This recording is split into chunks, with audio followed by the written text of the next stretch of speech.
वाहिगुरु साहिब जीओ। आदि को कवन विचार कथियले, सुन कहाँ कर वासो। ज्ञान की मुद्रा कवन कथियले, कट कट कवन निवासो। आदि को कवन विचार कथियले,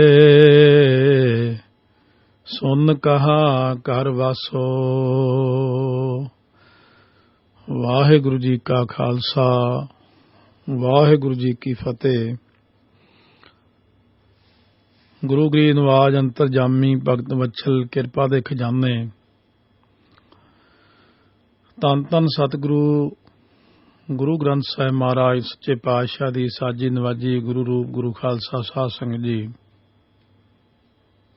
सिद्ध गोष्ठ बाणी 940 अंग दे हुण तक 20 पौड़ियां श्रवण कर चुके हाँ। 21ਵੀਂ पौड़ी दे विच अगे हुण सिद्धां ने सतगुरु नानक देव जी नूं होर प्रश्न कीते हन, जिन्हां प्रश्नां दा उत्तर धन गुरु नानक देव जी बख्शिश करके आपां नूं किरतार्थ करनगे।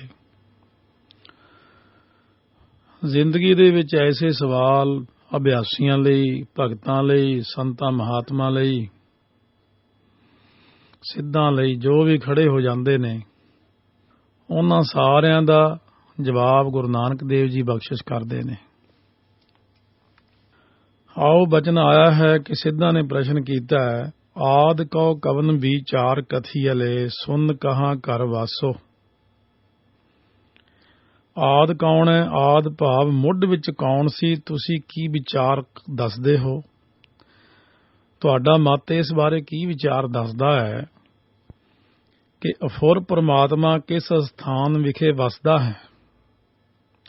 सुन कहाँ कर वासो। सुन जिथे कोई फुरना ही नहीं, जो वाहिगुरु फुरनिया तो संकल्पां विकल्पां तो रहत है। कदे पता नहीं कदों जाके गिणती तो बाहर ही फुरना हुंदा है कि एक तो बहुते रूप हो जावां तां हो जांदा। कदे ही फिर ऐसा संकल्प आउंदा है कि हुण सारी सृष्टि नूं संकोच लईए, खेल खेल अखेल खेल अंत को फिर एक है। सो इस करके आप जी दे अनुसार वाहिगुरु किस थां ते वसदा होवेगा। ज्ञान की मुद्रा कवन कथियले, घट घट कवन निवासो। ज्ञान दी केड़ी मुद्रा तो भाव निशानी है। ज्ञान दी की निशानी है महाराज? क्योंकि जोगियां दे 5 साधन खेचरी, भूचरी, गोचरी, चाचरी, उन्मनी हन। तो आप जी की निशानी दसोगे ज्ञान दी? हरेक हिरदे विच किसदा निवास है, भाव टिकाणा है। घट घट कवन निवासो। काल का ठीगा क्यों जलाईयले, क्यों निरभौ कर जाईए। सो इस प्रकार दे नाल ठीगा हुंदा सोटा, डंडा, कि मौत दा डंडा किस तरह साड़ीए अते किस तरह भै तो रहत घर विच जाईए। भाव कि संसार दे जितने डर ने, यह भै परलोक भै, जन्म वेदना जात अन रखिया अर गुप्त भै, अक्स मात्र भै सात।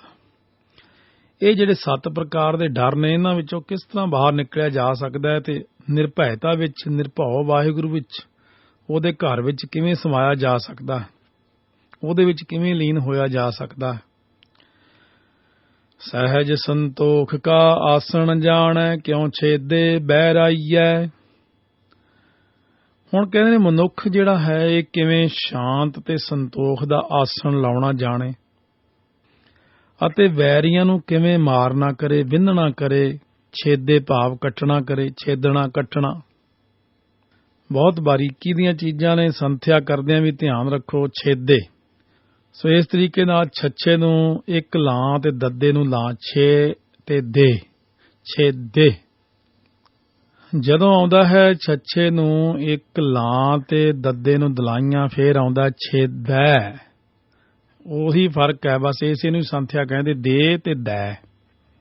ਸੋ ਜਿਵੇਂ ਕੋਈ ਕੀਰਤਨ ਕਰਨ ਵਾਲੇ ਕਰ ਰਹੇ ਸੀ, ਮਾਧੋ ਇਹ ਜਨਮ ਤੁਮਹਾਰੇ ਲੇਖੈ, ਆਪਣੇ ਜਾਣੀ ਉਹ ਬੜਾ ਠੀਕ ਪੜ੍ਹ ਰਹੇ ਨੇ ਵੀ ਅਸੀਂ ਪਤਾ ਨਹੀਂ, ਸ਼ਾਇਦ ਆਮ ਦੁਨੀਆ ਨੂੰ ਇਹ ਲੱਗੇਗਾ ਕਿ ਅਸੀਂ ਸਹੀ ਪੜ੍ਹ ਰਹੇ ਹਾਂ, ਪਰ ਧਿਆਨ ਦਿਓ ਕਿ ਕੀ ਲਿਖਿਆ, ਇਹ ਮਾਧੋ ਇਹ ਜਨਮ ਤੁਮਹਾਰੇ ਲੇਖੇ, ਖੇ ਹੈ, ਖੈ ਨਹੀਂ ਹੈ, ਇੱਥੇ ਛੇਦੇ ਪਾਠ ਹੈ। ਆਓ ਕਹਿੰਦੇ ਕਿਸ ਤਰੀਕੇ ਦੇ ਨਾਲ ਜਿਹੜੇ ਨੇ ਵੈਰੀ ਨੇ, ਸਾਡੇ ਕਾਮ ਕ੍ਰੋਧ ਲੋਭ ਮੋਹ ਹੰਕਾਰ ਵੈਰੀ ਨੇ, ਇਹਨਾਂ ਨੂੰ ਕਿਵੇਂ ਵਿੰਨੀਏ। ਗੁਰ ਕੈ ਸ਼ਬਦ ਹਉ ਮੈਂ ਬਿਖ ਮਾਰੈ, ਤਾਂ ਨਿਜ ਘਰ ਹੋਵੈ ਵਾਸੋ।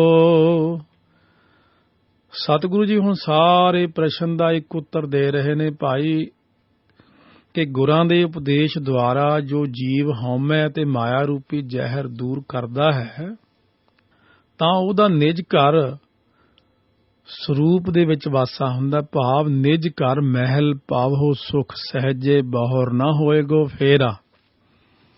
ਆਪਣੇ ਅੰਦਰ ਇੱਕ ਹਿਰਦਾ ਘਰ ਹੈ, ਜਿੱਥੋਂ ਮਨ ਹਮੇਸ਼ਾ ਬਾਹਰ ਹੀ ਰਹਿੰਦਾ ਹੈ।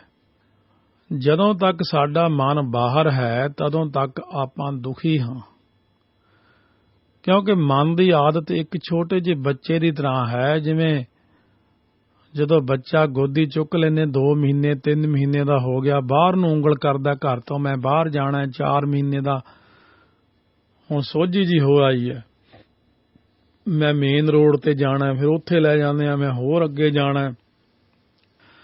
ਵੱਡਾ ਹੋ ਕੇ ਫਿਰ ਕਹਿੰਦਾ ਮੈਂ ਹੋਰ ਜਾਣਾ ਹੈ। ਸੋ ਇਸ ਤਰ੍ਹਾਂ ਮਨੁੱਖ ਸਾਰੇ ਦੇਸ਼ ਦਸ਼ਾਂਤਰਾਂ ਦੀਆਂ ਯਾਤਰਾ ਕਰਦਾ ਕਰਦਾ ਬਾਹਰ ਮੁਖੀ ਹੋ ਕੇ ਜ਼ਿੰਦਗੀ ਲੰਘਾ ਦਿੰਦਾ, ਪਰ ਸ਼ਾਂਤੀ ਨਹੀਂ ਆਈ। ਮਹਾਰਾਜ ਜੀ ਕਹਿੰਦੇ ਨੇ ਇੱਕ ਯਾਤਰਾ ਬਾਹਰ ਦੀ ਹੈ ਜੋ ਮਾਇਆਵੀ ਹੈ, ਇੱਕ ਯਾਤਰਾ ਸਾਡੇ ਅੰਦਰ ਦੀ ਹੈ ਜੋ ਅੰਤਰਮੁਖੀ ਯਾਤਰਾ ਹੈ। ਸਫਲ ਭਈ ਸਫਲ ਯਾਤਰਾ, ਰਹਿਓ ਆਵਣ ਜਾਣਾ, ਮਿਲੇ ਸਾਧਾਂ। ਜਦ ਤੱਕ ਆਪਾਂ ਬਾਹਰ ਦੀ ਯਾਤਰਾ ਕਰੀ ਜਾ ਰਹੇ ਹਾਂ, ਤਦੋਂ ਤੱਕ ਸਾਡਾ ਮਨ ਇਕਾਗਰਤਾ 'ਚ ਨਹੀਂ ਆਉਂਦਾ। ਜਦੋਂ ਅੰਤਰਮੁਖ ਨਿਜ ਘਰ ਦੀ ਯਾਤਰਾ ਸ਼ੁਰੂ ਕੀਤੀ, ਜਦੋਂ ਮਨ ਨੂੰ ਪੁਕਾਰ ਕੇ ਕਿਹਾ, ਮਨ ਪਿਆਰੇ ਪਰਦੇਸੀ ਵੇ ਆਓ ਘਰੇ, ਮਨ ਹਲੇ ਤੱਕ ਤੂੰ ਰੱਜਿਆ ਨਹੀਂ ਬਾਹਰ, ਆ ਜਾ ਆਪਣੇ ਹਿਰਦੇ ਰੂਪ ਘਰ ਦੇ ਵਿੱਚ ਆ ਜਾ। ਜਿਉਂ ਹੀ ਤੂੰ ਆਪਣੇ ਹਿਰਦੇ ਰੂਪ ਘਰ ਦੇ ਵਿੱਚ ਆਏਗਾ, ਤੂੰ ਦੇਖੇਗਾ ਕਿ ਹਿਰਦੇ ਰੂਪ ਘਰ ਵਿੱਚ ਆਉਣ ਨਾਲ ਕਿਤਨਾ ਸੁੱਖ ਮਿਲਿਆ ਅਤੇ ਬਾਹਰ ਤੈਨੂੰ ਕਿੰਨਾ ਦੁੱਖ ਮਿਲਦਾ। ਤਾਂ ਸਤਿਗੁਰੂ ਮਹਾਰਾਜ ਸੱਚੇ ਪਾਤਸ਼ਾਹ ਕਹਿੰਦੇ ਨੇ, ਫਿਰ ਨਿਜ ਘਰ ਆਪਣੇ ਸਰੂਪ ਰੂਪ ਘਰ ਦੇ ਵਿੱਚ ਵਾਸਾ ਹੁੰਦਾ। ਇਹ ਵੱਡੀ ਚੀਜ਼ ਹੈ ਕਿ ਸਰੂਪ ਰੂਪੀ ਘਰ ਦੇ ਵਿੱਚ ਕੋਈ ਬੰਦਾ ਵਾਸਾ ਨਹੀਂ ਕਰ ਸਕਦਾ, ਕਿਉਂਕਿ ਹਮੇਸ਼ਾ ਬਾਹਰ ਮੁਖੀ ਹੀ ਰਹਿੰਦਾ ਜੀਵ। ਜਿਨ ਰਚ ਰਚਿਆ ਤਿਸ ਸ਼ਬਦ ਪਛਾਣੈ, ਨਾਨਕ ਤਾ ਕਾ ਦਾਸੋ। ਜਿਸ ਪਰਮਾਤਮਾ ਨੇ ਸਾਰਾ ਰਚਨ ਰਚਿਆ ਹੈ ਨਾ ਸ੍ਰਿਸ਼ਟੀ ਦਾ, ਉਸ ਵਾਹਿਗੁਰੂ ਨੂੰ ਜੋ ਸ਼ਬਦ ਦੁਆਰਾ ਪਛਾਣਦਾ, ਕਿਉਂਕਿ ਵਾਹਿਗੁਰੂ ਤੱਕ ਪਹੁੰਚਣ ਲਈ ਹੋਰ ਕੋਈ ਪੌੜੀ, ਹੋਰ ਕੋਈ ਰਸਤਾ, ਹੋਰ ਕੁਝ ਵੀ ਕੰਮ ਨਹੀਂ ਕਰਦਾ। ਕੋਈ ਤਰੀਕਾ ਨਹੀਂ ਹੈ, ਸਿਰਫ ਇੱਕੋ ਹੀ ਤਰੀਕਾ ਹੈ। ਜਿਵੇਂ ਸਤਿਗੁਰਾਂ ਨੇ ਫਰਮਾਇਆ, ਕਰਮ ਧਰਮ ਪਾਖੰਡ ਜੋ ਦੀਸਹਿ, ਤਿਨ ਜਮ ਜਾਗਾਤੀ ਲੂਟੈ। ਨਿਰਵਾਣ ਕੀਰਤਨ ਗਾਵੋ, ਕਰਤੇ ਕਾ ਨਿਮਖ ਸਿਮਰਤ ਜਿਤ ਛੂਟੈ। ਅੱਜ ਦੇ ਯੁੱਗ ਵਿੱਚ ਚੇਟਕੀ ਫੇਟਕੀ ਫਕੀਰ, ਚੇਟਕੀ ਤਮਾਸ਼ੇ ਦਿਖਾਉਣ ਵਾਲੇ, ਦੁਨੀਆ ਨੂੰ ਮਗਰ ਲਾਉਣ ਵਾਲੇ, ਸੰਸਾਰ ਵੀ ਵਿਚਾਰਾ ਉਹਨਾਂ ਦੇ ਮਗਰ ਲੱਗ ਜਾਂਦਾ। ਪਰ ਅਸਲ ਰਸਤਾ ਹੈ ਆਪਣੇ ਨਿਜ ਘਰ ਵਿੱਚ ਪਹੁੰਚਣਾ ਤੇ ਆਨੰਦ ਮਾਣਨਾ। ਆਓ ਮਹਾਰਾਜ ਸੱਚੇ ਪਾਤਸ਼ਾਹ ਬਖਸ਼ਿਸ਼ ਕਰਦੇ ਨੇ ਅੱਗੇ 22ਵੀਂ ਪੌੜੀ ਦੇ ਵਿੱਚ, ਕਹਾਂ ਤੇ ਆਵੈ ਕਹਾਂ ਇਹੋ ਜਾਵੈ, ਕਹਾਂ ਇਹੋ ਰਹਿ ਸਮਾਈ। ਕਹਾਂ ਤੇ ਭਾਵ ਕਿੱਥੋਂ। ਜੋਗੀਆਂ ਦੇ ਪ੍ਰਸ਼ਨ ਹਨ ਕਿ ਇਹ ਜੀਵ ਕਿੱਥੋਂ ਆਉਂਦਾ ਹੈ, ਇਹ ਕਿੱਥੇ ਚਲਾ ਜਾਂਦਾ ਹੈ, ਫਿਰ ਕਿੱਥੇ ਸਮਾ ਜਾਂਦਾ ਹੈ। ਕਿਉਂਕਿ ਆਮ ਲੋਕ ਤਾਂ ਕਹਿੰਦੇ ਨੇ ਬੰਦਾ ਬਸ ਇੱਥੇ ਜਨਮ ਲੈਂਦਾ, ਇੱਥੇ ਕਿਤੇ ਮੁੱਕ ਮੱਕ ਜਾਂਦਾ। ਕਈ ਧੂਆਂ ਧਾਰ ਪ੍ਰਚਾਰ ਕਰਦੇ ਹਨ ਕਿ ਬਸ ਜੀ ਇੱਥੇ ਕੰਮ ਹੋ ਜਾਂਦਾ ਜੀ, ਕੋਈ ਜਨਮ ਜੁਨਮ ਨਹੀਂ ਹੁੰਦਾ, ਐਵੇਂ ਗੱਲਾਂ ਬਣਾਈਆਂ ਹੋਈਆਂ। ਕਿਉਂ ਗੁੰਮਰਾਹ ਕਰਦੇ ਹੋ ਦੁਨੀਆ ਨੂੰ? ਜਦੋਂ ਤੁਸੀਂ ਰੂਹਾਨੀ ਰਸਤੇ ਤੇ ਚੱਲੇ ਹੀ ਨਹੀਂ, ਕਿਉਂ ਇਸ ਤਰ੍ਹਾਂ ਖਰਾਬ ਕਰਦੇ ਹੋ? ਕਿਉਂ ਦੁਨੀਆ ਨੂੰ ਹਨੇਰ ਗਰਦੀ ਚ ਪਾਉਂਦੇ ਹੋ? ਕਦੇ ਬਹਿ ਕੇ ਭਗਤੀ ਕੀਤੀ ਹੈ? ਕਦੇ ਅੰਤਰਾਤਮੇ ਝਾਕਿਆ ਹੈ? ਕਦੇ ਇਸ ਰਸਤੇ ਨੂੰ ਪਛਾਣਿਆ? ਇਹਦਾ ਮਤਲਬ ਗੁਰੂ ਨਾਨਕ ਸਾਹਿਬ ਜਾਂ ਸਾਰੇ ਸਾਡੇ ਗੁਰੂ ਸਾਹਿਬਾਨ ਵੈਸੇ ਹੀ ਕਹਿ ਰਹੇ ਨੇ ਕਿ ਝੂਠ ਹੈ ਉਹਨਾਂ ਦੀ ਕੋਈ ਗੱਲ ਨਹੀਂ? ਇਹ ਸਾਰਾ ਕੁਝ ਹੈ। ਜਨਮ ਜਨਮ ਕੀ ਇਸ ਮਨ ਕੋ ਮਲ ਲਾਗੀ, ਕਾਲਾ ਹੋਆ ਸਿਆਹ। ਕਿਉਂ ਲਿਖਿਆ ਗੁਰਾਂ ਨੇ? ਬਹੁਤ ਜਨਮ ਵਿਛਰੇ ਥੇ ਮਾਧੋ, ਇਹ ਜਨਮ ਤੁਮਹਾਰੇ ਲੇਖੇ। ਕਿਉਂ ਕਿਹਾ? ਬਹੁਤ ਜਨਮ, ਕਈ ਜਨਮ ਭਏ ਕੀਟ ਪਤੰਗਾ, ਕਈ ਜਨਮ ਗਜਮੀਨ ਕੁਰੰਗਾ, ਕਈ ਜਨਮ ਪੰਖੀ ਸਰਪ ਹੋਇਓ, ਕਈ ਜਨਮ ਹੈ ਵਰ ਬ੍ਰਿਖ ਜੋਇਓ। ਮਿਲ ਜਗਦੀਸ਼ ਮਿਲਨ ਕੀ ਬਰੀਆ, ਚਿਰੰਗ ਕਾਲੇ ਦੇਹ ਸੰਜਰੀਆ। ਕਿਉਂ ਕਿਹਾ ਗੁਰਾਂ ਨੇ? ਸੋ ਇਸ ਕਰਕੇ ਸਤਿਗੁਰੂ ਮਹਾਰਾਜ ਸੱਚੇ ਪਾਤਸ਼ਾਹ ਜੀ ਬਚਨ ਕਰਦੇ ਨੇ ਕਿ ਇਹ ਜੀਵ ਦਾ ਦੱਸੋ ਕਿ ਫਿਰ ਕਿੱਥੇ ਚਲਿਆ ਜਾਂਦਾ ਮਰਨ ਤੋਂ ਬਾਅਦ। ਇਸ ਸ਼ਬਦ ਕਉ ਜੋ ਅਰਥਾਵੈ, ਤਿਸ ਗੁਰ ਤਿਲ ਨ ਤਮਾਈ। ਇਸ ਬਚਨ ਨੂੰ ਜੋ ਅਰਥਾ ਦੇਵੇਗਾ, ਭਾਵ ਇਸ ਦਾ ਤਾਤ ਪਰਜ ਦੱਸ ਕੇ ਸਮਝਾ ਦੇਵੇਗਾ, ਜੋ ਦੱਸੇਗਾ ਤੇ ਮੈਂ ਸਮਝਾਂਗਾ ਕਿ ਉਸ ਗੁਰੂ ਨੂੰ ਤਿਲ ਭਰ ਵੀ ਕਿਸੇ ਚੀਜ਼ ਦਾ ਲਾਲਚ ਨਹੀਂ, ਕਿ ਉਹਨੇ ਸਹੀ ਜਵਾਬ ਦਿੱਤਾ ਹੈ। ਕਿਉਂ ਤਤੈ ਅਵਗਤੈ ਪਾਵੈ, ਗੁਰਮੁਖ ਲੱਗੈ ਪਿਆਰੋ। ਤਤ ਸਰੂਪ ਅਵਿਅਕਤ ਜੋ ਪ੍ਰਮਾਤਮਾ ਹੈ, ਜਿਹਦੀ ਪ੍ਰਾਪਤੀ ਬੜੀ ਕਠਿਨ ਹੈ, ਉਹਦਾ ਭੇਦ ਕੋਈ ਕਿਵੇਂ ਪਾ ਸਕਦਾ? ਗੁਰੂ ਦੁਆਰਾ ਉਸ ਰੱਬੀ ਜੋਤ ਨਾਲ ਕਿਵੇਂ ਪਿਆਰ ਲੱਗ ਸਕਦਾ ਹੈ? ਅਕਾਲ ਪੁਰਖ ਵਾਹਿਗੁਰੂ ਨਾਲ। ਆਪੇ ਸੁਰਤਾ ਆਪੇ ਕਰਤਾ, ਕਹੋ ਨਾਨਕ ਵਿਚਾਰੋ। ਹੁਣ ਇਹਨਾਂ ਸਾਰੇ ਪ੍ਰਸ਼ਨਾਂ ਦਾ ਉੱਤਰ ਸੁਣਾਉਂਦੇ ਨੇ ਸਤਿਗੁਰੂ ਜੀ। ਸੁਣੋ ਇਹ ਸਿੱਧੋ, ਧਿਆਨ ਦੇ ਨਾਲ ਸੁਣੋ। ਇਹ ਦੁਨੀਆ ਵਾਲੇ ਜੀਵੋ, ਧਿਆਨ ਦੇ ਨਾਲ ਗੁਰੂ ਨਾਨਕ ਦੇਵ ਜੀ ਜੋ ਸੱਚ ਮੂਰਤੀ ਨੇ, ਸੱਚ ਸਰੂਪ ਨੇ, ਉਹਨਾਂ ਨੂੰ ਸੁਣੋ। ਮਹਾਰਾਜ ਗੁਰੂ ਨਾਨਕ ਦੇਵ ਜੀ ਕਹਿਣ ਲੱਗੇ, ਜੀਵ ਹੁਕਮ ਵਿੱਚ ਆਉਂਦਾ ਹੈ ਤੇ ਹੁਕਮ ਵਿੱਚ ਹੀ ਜਾਂਦਾ ਹੈ, ਤੇ ਆਉਣ ਤੋਂ ਪਹਿਲਾਂ ਤੇ ਜਾਣ ਤੋਂ ਬਾਅਦ ਹੁਕਮ ਵਿੱਚ ਹੀ ਸਮਾਇਆ ਰਹਿੰਦਾ ਹੈ। ਜਿਸ ਪ੍ਰਕਾਰ ਆਪਾਂ ਬੀਜ ਬੀਜਦੇ ਹਾਂ ਛੋਟਾ ਜਿਹਾ, ਉਹਦੇ ਵਿੱਚੋਂ ਕਿੰਨਾ ਵੱਡਾ ਇੱਕ ਦਰਖਤ ਬਣ ਜਾਂਦਾ ਹੈ। ਟਾਹਣੀਆਂ, ਪੱਤੇ, ਫਲ, ਫੁੱਲ, ਮੁੜ ਕੇ ਫਿਰ ਉਹਦੇ ਫਲ ਦੇ ਵਿੱਚੋਂ ਇੱਕ ਛੋਟਾ ਜਿਹਾ ਬੀਜ ਨਿਕਲਦਾ। ਇਸੇ ਤਰੀਕੇ ਨਾਲ ਵਾਹਿਗੁਰੂ ਦੇ ਵਿੱਚ ਹੀ ਹੈ ਸਾਰਾ ਕੁਝ। ਇਹਨੂੰ ਅਭਿਆਕ੍ਰਿਤ ਕਹਿੰਦੇ ਨੇ, ਅਭਿਆਕ੍ਰਿਤ। ਜਪਜੀ ਸਾਹਿਬ ਦੀ ਕਥਾ ਵਿੱਚ ਇਹਨੂੰ ਆਪ ਚੰਗੀ ਤਰ੍ਹਾਂ ਸੁਣ ਸਕੋਗੇ। ਸੋ ਮਹਾਰਾਜ ਕਹਿੰਦੇ ਹੁਕਮ ਦੇ ਵਿੱਚ ਹੀ ਸਮਾਇਆ ਰਹਿੰਦਾ ਹੈ। ਜੋ ਜਿਹੜਾ ਜੀਵ ਹੈ ਨਾ, ਪੂਰੇ ਗੁਰੂ ਤੋਂ ਗਿਆਨ ਪ੍ਰਾਪਤ ਕਰਦੇ ਨੇ, ਉਹਨਾਂ ਵਾਸਤੇ ਕਹਿੰਦੇ ਨੇ ਕਿ ਹੁਕਮੇ ਆਵੈ ਹੁਕਮੇ ਜਾਵੈ, ਹੁਕਮੇ ਰਹਿ ਸਮਾਈ। ਪੂਰੇ ਗੁਰ ਤੇ ਸਾਚ ਕਮਾਵੈ, ਗਤਮਿਤ ਸ਼ਬਦੇ ਪਾਈ। ਜਿਹੜੇ ਜੀਵ ਪੂਰੇ ਸਤਿਗੁਰੂ ਤੋਂ ਗਿਆਨ ਪ੍ਰਾਪਤ ਕਰਕੇ ਸੱਚ ਨੂੰ ਕਮਾਉਂਦੇ ਨੇ, ਉਹ ਗੁਰਾਂ ਦੇ ਸ਼ਬਦ ਦੁਆਰਾ ਵਾਹਿਗੁਰੂ ਦੀ ਗਤੀ ਤੇ ਅਨੁਮਾਨ ਪਾ ਲੈਂਦੇ ਹਨ।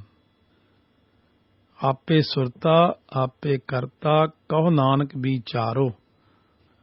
ਇਸ ਕਰਕੇ ਸਤਿਗੁਰੂ ਮਹਾਰਾਜ ਸੱਚੇ ਪਾਤਸ਼ਾਹ ਕਹਿੰਦੇ ਨੇ, ਇਹੀ ਤੁਹਾਨੂੰ ਮੈਂ ਸਹੀ ਵਿਚਾਰ ਦੱਸਦਾ ਹਾਂ ਕਿ ਆਪ ਹੀ ਵਾਹਿਗੁਰੂ ਸੁਰਤਾ ਹੈ, ਗਿਆਤਾ ਹੈ, ਬੁੱਧੀਵਾਨ ਹੈ, ਸੁਣਨ ਵਾਲਾ ਹੈ, ਕਰਤਾ ਤੋਂ ਭਾਵ ਕਰਨ ਵਾਲਾ ਹੈ।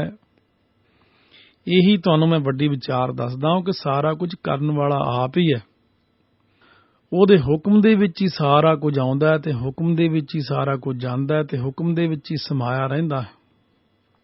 ਕਿਉਂਕਿ ਇਹ ਬੜਾ ਔਖਾ ਪ੍ਰਸ਼ਨ ਹੈ। ਸਾਰੇ ਬੰਦੇ ਦਾ ਜਵਾਬ ਨਹੀਂ ਦੇ ਸਕਦੇ ਗੁਰੂ ਨਾਨਕ ਸਾਹਿਬ ਜੀ ਤੋਂ ਬਿਨਾਂ। ਐਵੇਂ ਅਟਕਲ ਪੱਚੂ ਗਿਆਨ ਦੀਆਂ ਗੱਲਾਂ ਜਿਤਨਾ ਕਿਸੇ ਦਾ ਜੀ ਕਰੇ ਕਰੀ ਚੱਲੇ, ਪਰ ਜੇ ਇਸ ਦਾ ਉੱਤਰ ਇਤਨਾ ਆਸਾਨ ਹੁੰਦਾ ਤਾਂ ਇਹ ਪ੍ਰਸ਼ਨ ਕਰਨ ਵਾਲਾ ਜੋਗੀ ਇਹ ਅੱਖਰ ਕਦੇ ਨਾ ਕਹਿੰਦਾ ਕਿ ਇਸ ਸ਼ਬਦ ਕੋ ਜੋ ਅਰਥਾਵੈ ਤਿਸ ਗੁਰ ਤਿਲ ਨਾ ਤਮਾਈ। ਅਸਲ ਵਿੱਚ ਇਹ ਪ੍ਰਸ਼ਨ ਹਰ ਸੂਝਵਾਨ ਦੇ ਹਿਰਦੇ 'ਚ ਉੱਠਦਾ ਹੈ ਕਿ ਜੀਵ ਕਿੱਥੋਂ ਆਉਂਦਾ, ਕਿੱਥੇ ਜਾਂਦਾ, ਫਿਰ ਆਉਣ ਤੋਂ ਪਹਿਲਾਂ ਕਿੱਥੇ ਰਹਿੰਦਾ ਸੀ, ਸਰੀਰ ਛੱਡਣ ਤੋਂ ਬਾਅਦ ਕਿੱਥੇ ਜਾ ਸਮਾਉਂਦਾ ਹੈ। ਧੰਨ ਗੁਰੂ ਨਾਨਕ ਦੇਵ ਜੀ ਨੇ 5ਵੀਂ ਸਤਰ ਵਿੱਚ ਸਾਰਾ ਉੱਤਰ ਦੇ ਦਿੱਤਾ ਕਿ ਪਰਮੇਸ਼ਰ ਦੇ ਹੁਕਮ ਵਿੱਚ ਸਭ ਆਵਾਜਾਈ ਪਾਈ, ਪਰ 6ਵੀਂ ਸਤਰ ਤੋਂ ਪਤਾ ਲੱਗਦਾ ਹੈ ਕਿ ਉਸ ਦੇ ਹੁਕਮ ਵਿੱਚ ਕ੍ਰਿਤ ਕਰਮ ਦੀ ਖੇਡ ਹੈ। ਜਿਹੜਾ ਜੀਵ ਸਤਿਗੁਰੂ ਦੀ ਸ਼ਰਨ ਵਿੱਚ ਆ ਕੇ ਸੱਚ ਦੀ ਦਾਤ ਪ੍ਰਾਪਤ ਕਰ ਲੈਂਦਾ, ਉਸ ਦੀ ਕਮਾਈ ਕਰਦਾ, ਉਹ ਪ੍ਰਭੂ ਦੀ ਗਤੀ ਦਾ ਥੋੜਾ ਜਿਹਾ ਅੰਦਾਜ਼ਾ ਲਾ ਸਕਦਾ, ਪਰ ਪੂਰੀ ਤਰ੍ਹਾਂ ਉਹ ਵੀ ਵਰਣਨ ਨਹੀਂ ਕਰ ਸਕਦਾ।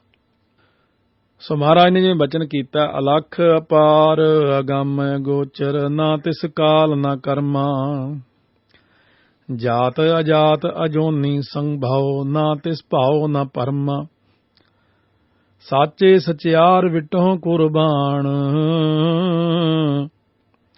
ਨਾ ਤਿਸ ਰੂਪ ਵਰਨ ਨਹੀਂ ਰੇਖਿਆ, ਸਾਚੈ ਸ਼ਬਦ ਨੀਸਾਨ।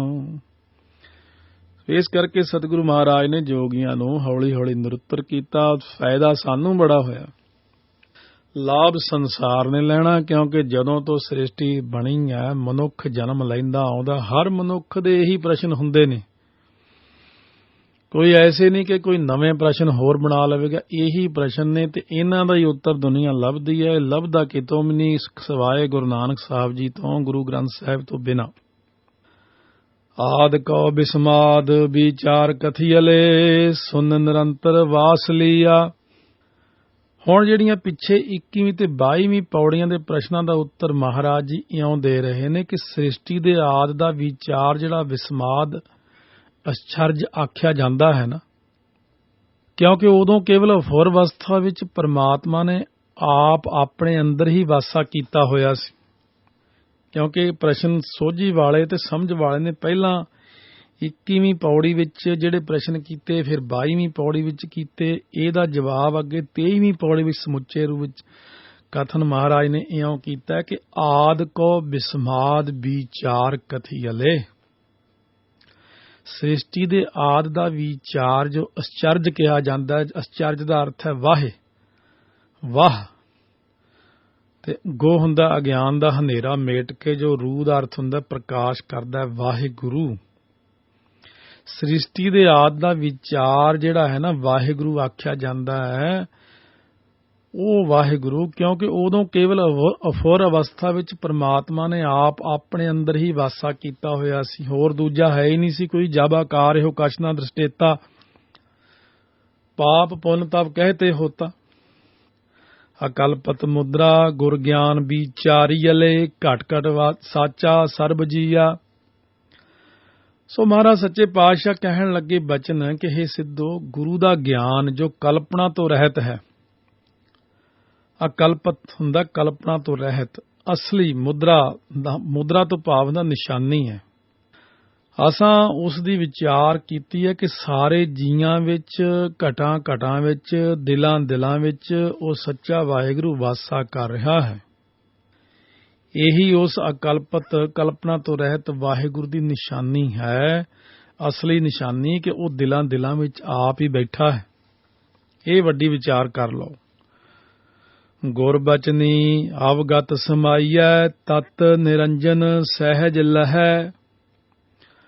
ਸਤਿਗੁਰੂ ਮਹਾਰਾਜ ਕਹਿੰਦੇ ਜੋ ਅਵਿਅਕਤ ਵਾਹਿਗੁਰੂ ਪਰਮਾਤਮਾ ਗੁਰੂ ਦੇ ਬਚਨਾਂ ਦੁਆਰਾ ਹੀ ਸਮਾਈਦਾ ਹੈ ਉਹਦੇ ਵਿੱਚ, ਕਿਉਂਕਿ ਅਕਾਲ ਪੁਰਖ ਵਿੱਚ ਸਮਾਉਣਾ ਹੋਰ ਕੋਈ ਰਸਤਾ ਨਹੀਂ, ਗੁਰੂ ਦੇ ਰਾਹੀਂ ਹੀ, ਸਤਿਗੁਰੂ ਦੇ ਉਪਦੇਸ਼ ਦੇ ਨਾਲ ਹੀ ਆਪਾਂ ਉੱਥੇ ਤੱਕ ਪਹੁੰਚ ਸਕਦੇ ਹਾਂ, ਕਿਉਂਕਿ ਉੱਥੇ ਤੱਕ ਪਹੁੰਚ ਕੇਵਲ ਸਤਿਗੁਰੂ ਦੀ ਹੀ ਹੈ, ਹੋਰਨਾਂ ਦੀ ਪਹੁੰਚ ਉੱਥੇ ਤੱਕ ਨਹੀਂ ਹੈ।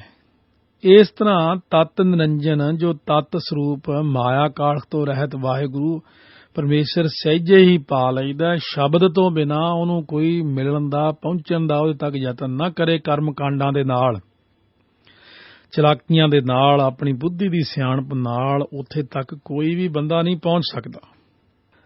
ਨਾਨਕ ਦੂਜੀ ਕਾਰ ਨਾ ਕਰਨੀ, ਸੇਵੈ ਸਿੱਖ ਸੋ ਖੋਜ ਲਹੈ। ਹੁਣ ਸਤਿਗੁਰੂ ਮਹਾਰਾਜ ਸੱਚੇ ਪਾਤਸ਼ਾਹ ਕਹਿੰਦੇ ਨੇ ਕਿ ਗੁਰੂ ਜੀ ਦੇ ਬਚਨ ਤੇ ਚੱਲਣ ਤੋਂ ਸਿਵਾਏ ਹੋਰ ਦੂਜੀ ਕਾਰ ਨਹੀਂ ਕਰਨੀ ਚਾਹੀਦੀ। ਜਿਵੇਂ ਆਪ ਜੀ ਨੇ ਬਚਨ ਸੁਣਿਆ ਨਾ ਸਤਿਗੁਰੂ ਜੀ ਦਾ, ਜੋ ਗੁਰ ਕਹੈ ਸੋਈ ਭਲ ਮਾਨਹੁ, ਹਰ ਹਰ ਕਥਾ ਨਿਰਾਲੀ, ਸੋ ਸਿੱਖ ਸਖਾ ਬੰਧ ਪਹਿ ਭਾਈ, ਜੇ ਗੁਰ ਕੇ ਭਾਣੇ ਵਿੱਚ ਆਵੇ। ਸਤਿਗੁਰੂ ਦੇ ਬਚਨ ਤੋਂ ਬਾਹਰ ਨਾ ਚੱਲੋ। ਜੋ ਸਿੱਖ ਅਜਿਹੀ ਕਾਰ ਕਰਦਾ ਨਾ, ਉਹ ਖੋਜ ਕੇ ਤਤ ਨਿਰੰਜਨ ਪਰਮਾਤਮਾ ਨੂੰ ਲੱਭ ਲੈਂਦਾ। ਸਤਿਗੁਰੂ ਦੇ ਬਚਨਾਂ ਅਨੁਸਾਰ ਚੱਲਣਾ ਚਾਹੀਦਾ। ਦੂਜੀ ਗੱਲ ਨਾ ਕਰੇ, ਦੂਜਾ ਕਰਮ ਨਾ ਕਰੇ। ਇੱਕ ਪਾਸੇ ਇੱਧਰ ਪੈਰ, ਇੱਕ ਪਾਸੇ ਦੂਜੀ ਬੇੜੀ 'ਚ ਪੈਰ ਨਾ ਰੱਖੇ। ਸਾਡੇ ਸਤਿਗੁਰੂ ਜੀ ਦੇ ਤਾਂ ਕਿਸੇ ਤੋਂ ਛੋਟੇ ਨੇ, ਜਾਂ ਸਾਡੇ ਸਤਿਗੁਰੂ ਨੂੰ ਗਿਆਨ ਨਹੀਂ, ਜਾਂ ਸਾਡੇ ਸਤਿਗੁਰੂ ਸ਼ਕਤੀ ਨਹੀਂ, ਤਾਂ ਕੋਈ ਪਰੇ ਜਾਵੇ। ਐਸੇ ਬਹੁਤ ਸਾਰੇ ਸੱਜਣ ਮਿਲਦੇ ਵੀ ਨੇ ਜਿਹੜੇ ਕਹਿੰਦੇ ਨੇ ਕਿ ਜੇ ਚਲੋ ਅੰਮ੍ਰਿਤ ਛਕਿਆ ਹੈ, ਪਰ ਉਹ ਸਾਨੂੰ ਇੱਕ ਫਲਾਨਾ ਯੋਗਾ ਅਭਿਆਸੀ ਮਿਲਿਆ ਸੀ, ਚਲੋ ਤਾਂ ਕੀ ਹੈ, ਜੋ ਉਹ ਵੀ ਮੈਡੀਟੇਸ਼ਨ ਕਰਾਉਂਦਾ, ਫਲਾਨਾ ਇੱਕ ਹੋਰ ਮਿਲਿਆ ਸੀ, ਉਹ ਵੀ ਦੱਸਦਾ ਫਲਾਨਾ ਇੱਕ। ਇਹਦਾ ਮਤਲਬ ਅਸੀਂ ਆਪਣੇ ਸਤਿਗੁਰੂ ਤੇ ਵਿਸ਼ਵਾਸ ਨਹੀਂ ਕਰ ਰਹੇ। ਜਦੋਂ ਕਿ ਸਾਡੇ ਸਤਿਗੁਰੂ ਸਾਰਿਆਂ ਤੋਂ ਵੱਡੇ ਨੇ, ਪਰ ਫਿਰ ਵੀ ਸਾਡੇ ਅੰਦਰ ਸਤਿਗੁਰੂ ਪ੍ਰਤੀ ਵਿਸ਼ਵਾਸ ਹੀ ਨਹੀਂ ਪੈਦਾ ਹੋ ਰਿਹਾ। ਗੁਰੂ ਨਾਨਕ ਦੇਵ ਜੀ ਦੇ ਚਰਨਾਂ ਤੇ ਤਾਂ ਸਾਰੇ ਡਿੱਗਦੇ ਨੇ, ਤੇ ਅਸੀਂ ਜਾ ਕੇ ਕਿਸੇ ਹੋਰ ਦੇ ਚਰਨਾਂ ਤੇ ਡਿੱਗੀਏ, ਫਿਰ ਇਹ ਚੰਗੀ ਗੱਲ ਨਹੀਂ। ਮਹਾਰਾਜ ਗੁਰੂ ਨਾਨਕ ਸਾਹਿਬ ਆਪ ਕਹਿੰਦੇ ਨੇ, ਘਰ ਹੁੰਦਾ ਮੰਗਣ ਜਾਈਏ, ਫਿਰ ਉਲਾਮਾ ਮਿਲੇ ਤਹੀ। ਹੁਕਮ ਬਿਸਮਾਦ ਹੁਕਮ ਪਛਾਣੈ, ਜੀ ਜੁਗਤ ਸੱਚ ਜਾਣੈ ਸੋਈ। ਹੁਣ ਮਹਾਰਾਜ ਕਹਿੰਦੇ ਪ੍ਰਭੂ ਦਾ ਹੁਕਮ ਜਿਹੜਾ ਨਾ ਅਸਚਰਜ ਹੈ, ਵਾਹਿਗੁਰੂ ਦਾ ਹੁਕਮ। ਪਰ ਜਿਹੜਾ ਮਨੁੱਖ ਹੁਕਮੀ ਦੇ ਹੁਕਮ ਵਿੱਚ ਚੱਲ ਕੇ ਹੁਕਮ ਨੂੰ ਪਛਾਣ ਲੈਂਦਾ ਹੈ, ਬੜਾ ਡੂੰਘਾ ਵਿਚਾਰ ਹੈ। ਜਿਹੜਾ ਮਨੁੱਖ ਹੁਕਮੀ ਦੇ ਹੁਕਮ ਵਿੱਚ ਚੱਲ ਕੇ ਹੁਕਮ ਨੂੰ ਪਛਾਣ ਲੈਂਦਾ ਹੈ ਨਾ, ਉਹੀ ਜੀਵਨ ਜੁਗਤੀ ਅਤੇ ਸੱਚ ਪਰਮੇਸ਼ਰ ਨੂੰ ਜਾਣਦਾ ਹੈ। ਦੂਜਾ ਨਹੀਂ ਉਹਨੂੰ ਪਛਾਣ ਸਕਦਾ। ਹੁਕਮੀ ਹੁਕਮ ਚਲਾਏ ਰਾਹ, ਨਾਨਕ ਵਿਗਸੈ ਵੇ ਪ੍ਰਵਾਹ। ਔਰ ਜਪਜੀ ਸਾਹਿਬ ਦੀਆਂ ਪਹਿਲੀਆਂ ਪੌੜੀਆਂ 'ਚ ਕਿੰਨਾ ਮਹਾਰਾਜ ਨੇ ਵੱਡਾ ਗਿਆਨ ਬਖਸ਼ਿਆ। ਹੁਕਮੀ ਹੋਵਨ ਆਕਾਰ, ਹੁਕਮ ਨਾ ਕਹਿਆ ਜਾਈ। ਹੁਕਮੀ ਹੋਵਨ ਜੀਅ, ਹੁਕਮ ਮਿਲੈ ਵਡਿਆਈ। ਹੁਕਮੀ ਉੱਤਮ ਨੀਚ, ਹੁਕਮ ਲਿਖ ਦੁਖ ਸੁਖ ਪਾਈਐ। ਇੱਕ ਨਾ ਹੁਕਮੀ ਬਖਸ਼ੀਸ, ਇੱਕ ਹੁਕਮੀ ਸਦਾ ਭਵਾਈਐ। ਸੋ ਇਸ ਕਰਕੇ ਸਤਿਗੁਰੂ ਮਹਾਰਾਜ ਫਰਮਾਉਂਦੇ ਨੇ ਕਿ ਉਹਦੇ ਹੁਕਮ ਵਿੱਚ ਚੱਲ ਕੇ ਹੁਕਮ ਨੂੰ ਪਛਾਣ ਲੈਂਦਾ ਹੈ, ਉਹੀ ਜੀਵਨ ਜੁਗਤੀ ਅਤੇ ਸੱਚ ਪਰਮੇਸ਼ਰ ਨੂੰ ਜਾਣ ਸਕਦਾ ਹੈ। ਭਾਵ ਉਸ ਨਾਲ ਪੱਕੀ ਸਾਂਝ ਪਾਉਂਦਾ ਹੈ।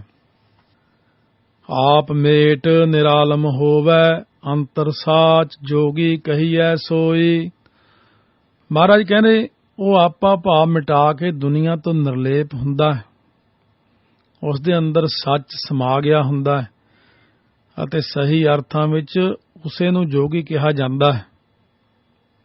ਕਿਉਂਕਿ ਸ੍ਰਿਸ਼ਟੀ ਰਚਨਾ ਬਾਰੇ ਸਤਿਗੁਰੂ ਜੀ ਨੇ ਭਾਰਤੀ ਚਿੰਤਕਾਂ ਵਾਂਗੂ ਕੋਈ ਕਲਪਨਾ ਨਹੀਂ ਕੀਤੀ। ਵਾਹਿਗੁਰੂ ਨੇ ਸੰਸਾਰ ਨੂੰ ਕਿਵੇਂ ਹੋਂਦ ਵਿੱਚ ਲਿਆਂਦਾ, ਇਹ ਸਮਝ ਤੋਂ ਪਰੇ ਦੀ ਗੱਲ ਹੈ। ਹਾਂ, ਜੇ ਕੋਈ ਇਸ ਬਾਰੇ ਨਿਸ਼ਚਿਤ ਗੱਲ ਕਰਨੀ ਹੈ ਤਾਂ ਉਸ ਪਰਮੇਸ਼ਰ ਦਾ ਹੁਕਮ ਹੈ। ਮਾਰੂ ਰਾਗ ਵਿੱਚ ਗੁਰੂ ਮਹਾਰਾਜ ਨੇ ਇਸ ਵਿਸ਼ੇ ਤੇ ਇਹੋ ਵਿਚਾਰ ਪ੍ਰਗਟਾਏ ਨੇ। ਵਿਰਲੇ ਕੋ ਗੁਰ ਸ਼ਬਦ ਸੁਣਾਇਆ, ਕਰ ਕਰ ਦੇਖੈ ਹੁਕਮ ਸਬਾਇਆ। ਖੰਡ ਬ੍ਰਹਿਮੰਡ ਪਾਤਾਲ ਅਰੰਭੇ, ਗੁਪਤੋ ਪ੍ਰਗਟੀ ਆਇਂਦਾ। ਤਾਕਾ ਅੰਤ ਨ ਜਾਣੈ ਕੋਈ, ਪੂਰੇ ਗੁਰ ਤੇ ਸੋਝੀ ਹੋਈ। ਨਾਨਕ ਸਾਚ ਰਤੇ ਬਿਸਮਾਦੀ, ਬਿਸਮ ਪਏ ਗੁਣ ਗਾਇਂਦਾ। ਸੋ ਇੱਥੇ ਬਿਸਮ ਪੇਖੈ, ਬਿਸਮ ਸੁਣੀਐ, ਬਿਸਮਾਦ ਨਦਰੀ ਆਇਆ ਵਾਲਾ ਤਤ ਗਿਆਨ ਹੈ। ਜਦੋਂ ਇਹ ਰਚਨਾ ਨਹੀਂ ਸੀ ਉਦੋਂ ਵੀ ਆਪੇ ਆਪ ਸੀ। ਜਦੋਂ ਇਹ ਰਚਨਾ ਦਾ ਅੰਤ ਹੋ ਜਾਵੇਗਾ ਤਾਂ ਵੀ ਆਪੇ ਆਪ ਹੀ ਰਹਿ ਜਾਏਗਾ। ਪੂਰੇ ਦਾ ਕੀਤਾ ਹੋਇਆ ਸਭ ਕੁਝ ਪੂਰਾ ਮੁਕੰਮਲ ਹੈ, ਅਧੂਰਾ ਜਾਂ ਘੱਟ ਵੱਧ ਕੁਝ ਵੀ ਨਹੀਂ। ਘਾਟ ਹਮੇਸ਼ਾ ਉਸ ਚੀਜ਼ ਚੋਂ ਪਾਈ ਜਾਂਦੀ ਹੈ ਜਦੋਂ ਉਸ ਤੋਂ ਪਹਿਲਾਂ ਕੋਈ ਚੀਜ਼ ਵੇਖੀ ਗਈ ਹੋਵੇ। ਇਸ ਲਈ ਆਦ ਬਾਰੇ ਸਭ ਕੁਝ ਵਿਸਮਾਦ ਹੈ। ਸੁਨ ਕਲਾ ਪਰੰਪਰ ਧਾਰੀ, ਆਪ ਨਿਰਾਲਮ ਅਪਰ ਅਪਾਰੀ। ਆਪੇ ਕੁਦਰਤ ਕਰ ਕਰ ਦੇਖੈ, ਸੁਨਹੁ ਸੁਨ ਉਪਾਇਂਦਾ। ਅਵਗਤੋ ਨਿਰਮਾਇਲ ਉਪਜੇ, ਨਿਰਗੁਣ ਤੇ ਸਰਗੁਣ ਥੀਆ। ਹੁਣ ਸਤਿਗੁਰੂ ਮਹਾਰਾਜ ਸੱਚੇ ਪਾਤਸ਼ਾਹ ਕਿਸੇ ਵਿਸ਼ੇਸ਼ ਜਿਹੜਾ ਪ੍ਰਸ਼ਨ ਆ ਉਹਦਾ ਉੱਤਰ ਨਹੀਂ ਦੇ ਰਹੇ। ਜੋਗੀਆਂ ਨੂੰ ਗੁਰਮਤ ਵਿਆਖਿਆ ਰਾਹੀਂ ਕਿਰਤਾਰਥ ਕਰਕੇ ਦੱਸਦੇ ਨੇ 24ਵੀਂ ਪੌੜੀ ਵਿੱਚ, ਅਵਗਤੋ ਨਿਰਮਾਇਲ ਉਪਜੇ, ਨਿਰਗੁਣ ਤੇ ਸਰਗੁਣ ਥੀਆ। ਅਵਗਤੋ ਹੁੰਦਾ ਹੈ ਜੋ ਵਿਅਕਤੀ ਰਹਿਤ ਪ੍ਰਭੂ ਤੋਂ। ਵਿਅਕਤੀ ਰਹਿਤ ਪ੍ਰਭੂ ਤੋਂ ਆਪ ਹੀ ਨਿਰਮਲ ਰੂਪ ਪ੍ਰਭੂ ਪ੍ਰਗਟ ਹੋਏ। ਆਪੀ ਨੇ ਆਪ ਸਾਜਿਓ, ਆਪੀ ਨੇ ਰਚਿਓ ਨਾਉ, ਅਤੇ ਨਿਰਗੁਣ ਤੋਂ ਸਰਗੁਣ ਰੂਪ ਵਿਕਾਸ ਤੋਂ ਭਾਵ ਹੋਂਦ ਵਿੱਚ ਆਇਆ। ਸੋ ਆਕਸੀਜਨ, ਹਾਈਡਰੋਜਨ ਰਲ ਜਾਂਦੀਆਂ ਗੈਸਾਂ, ਬਣ ਜਾਂਦਾ ਪਾਣੀ, ਪਾਣੀ ਨੂੰ ਕਰਦੇ ਆ ਫਰੀਜ਼, ਬਣ ਜਾਂਦੀ ਬਰਫ਼, ਬਰਫ਼ ਨੂੰ ਰੱਖੀਏ ਬਾਹਰ, ਬਣ ਜਾਂਦਾ ਪਾਣੀ, ਪਾਣੀ ਮੁੜ ਕੇ ਫਿਰ ਗੈਸ ਦੇ ਰੂਪ ਹੋ ਜਾਂਦਾ। ਇਸੇ ਤਰ੍ਹਾਂ ਹੀ ਹੈ ਨਿਰਗੁਣ, ਜੋ ਨਜ਼ਰ ਨਹੀਂ ਆਉਂਦੀਆਂ ਦੋ ਗੈਸਾਂ ਜਿਵੇਂ, ਪਰ ਪਾਣੀ ਮਹਾਰਾਜ ਕਹਿੰਦੇ ਨਜ਼ਰ ਆਉਂਦਾ। ਸੋ ਇਸ ਕਰਕੇ ਸਤਿਗੁਰੂ ਮਹਾਰਾਜ ਫਰਮਾਉਂਦੇ ਨੇ ਕਿ ਨਿਰਗੁਣ ਤੋਂ ਸਰਗੁਣ, ਸਰਗੁਣ ਹੁੰਦਾ ਜੋ ਸਾਹਮਣੇ ਨਜ਼ਰ ਆਉਣ ਵਾਲਾ ਰੂਪ ਹੋਵੇ, ਨਿਰਗੁਣ ਹੁੰਦਾ ਜੋ ਨਜ਼ਰ ਨਾ ਆਵੇ। ਨਿਰਗੁਣ ਤੋਂ ਸਰਗੁਣ ਰੂਪ ਵਾਹਿਗੁਰੂ ਨੇ ਧਾਰਨ ਕੀਤਾ, ਇਸ ਕਰਕੇ ਸੰਸਾਰ ਨੂੰ ਪ੍ਰਗਟ ਕੀਤਾ ਆਪਣੇ ਸਰੂਪ ਦੇ ਵਿੱਚੋਂ। ਏਕੋ ਹੰਗ ਸਿਆਮਾ ਬਹੁ ਪਰਜਾ ਜਾਏ, ਤੇ ਇੱਕ ਤੋਂ ਬਹੁਤੇ ਰੂਪ ਹੋ ਜਾਵਾਂ।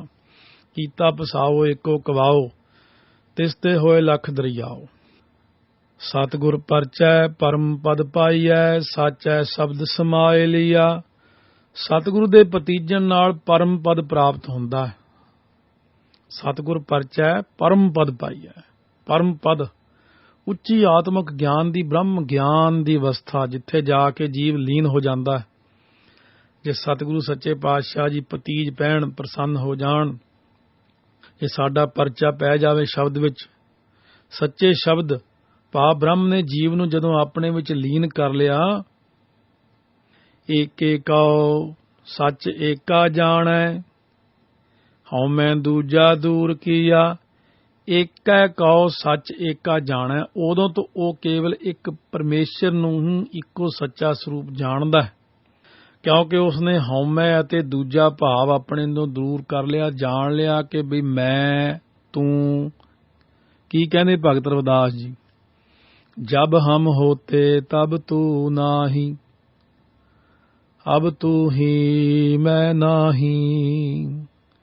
ਕਹਿੰਦੇ ਜਦੋਂ ਤੱਕ ਮੈਂ ਸੀ ਉਦੋਂ ਤੱਕ ਤੁਹਾਡੇ ਦਰਸ਼ਨ ਨਹੀਂ ਹੋਏ। ਮੈਂ ਕਰਦੇ ਨੂੰ ਬੰਦੇ ਨੂੰ ਦਰਸ਼ਨ ਨਹੀਂ ਹੁੰਦੇ। ਜਦੋਂ ਤੁਹਾਡੇ ਦਰਸ਼ਨ ਹੋਏ ਤਾਂ ਮੇਰੀ ਮੈਂ ਹੀ ਖਤਮ ਹੋ ਗਈ, ਹੁਣ ਤੂੰ ਹੀ ਹੈ।